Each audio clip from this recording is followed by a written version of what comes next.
thinking about something you said. Something I said? Yeah. About how you often feel like you're observing your life from the perspective of an old woman about to die. Do you remember that? Yeah. I still feel that way sometimes. Like I'm looking back on my life. Like my waking life is her memories. Yeah, exactly.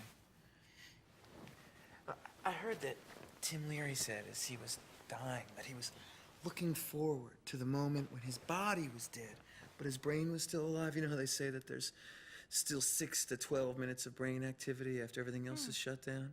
And the second of dream consciousness, right? Well, that's infinitely longer than a waking second. You know what I'm saying? Oh, yeah, definitely. For example, I wake up and it's 10:12, and then I go back to sleep, and I have those long, intricate, beautiful dreams that seem to last for hours, and then I wake up and it's 10:13. Yeah, exactly. So then 6 to 12 minutes, right, of brain activity. I mean, that could be your whole life. I mean, you are that woman looking back over everything. Okay, so what if I am, then what would you be in all that? Whatever I am right now. I mean, yeah, maybe I only exist in your mind.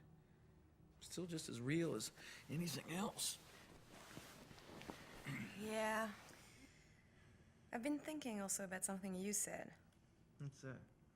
Just about reincarnation and where all the new souls come from over time. Everybody always say that they've been the reincarnation of Cleopatra or Alexander the Great. I always want to tell them they were probably some dumb fuck like everybody else. I mean, it's impossible. Think about it. The world population has doubled in the past 40 years, right? So if you really believe in that ego thing of one eternal soul, then you have only 50% chance of your soul being over 40. And for it to be over 150 years old, then it's only 1 out of 6. Right, so what are you saying? That reincarnation doesn't exist? Or that we're all young souls? Like what, half of us are first-round humans? I mean... No. What do you... No, what I'm trying to say is that... What's your point? Somehow I believe reincarnation is just a poetic expression of what collective memory really is. There was this article by this biochemist that I read not long ago, and he was talking about how when a member of a species is born, it has 1 billion years of memory to draw on. And this is where we inherit our instincts. I like that. It's like there's this whole telepathic thing going on that we're all a part of, whether we're conscious of it or not. I mean, that would explain why there's all these, seemingly spontaneous worldwide innovative leaps in science and the arts, like the same results popping up everywhere, independent of each other. Some guy on a computer, he figures something out, and then almost simultaneously, a bunch of other people all over the world figure out the same thing.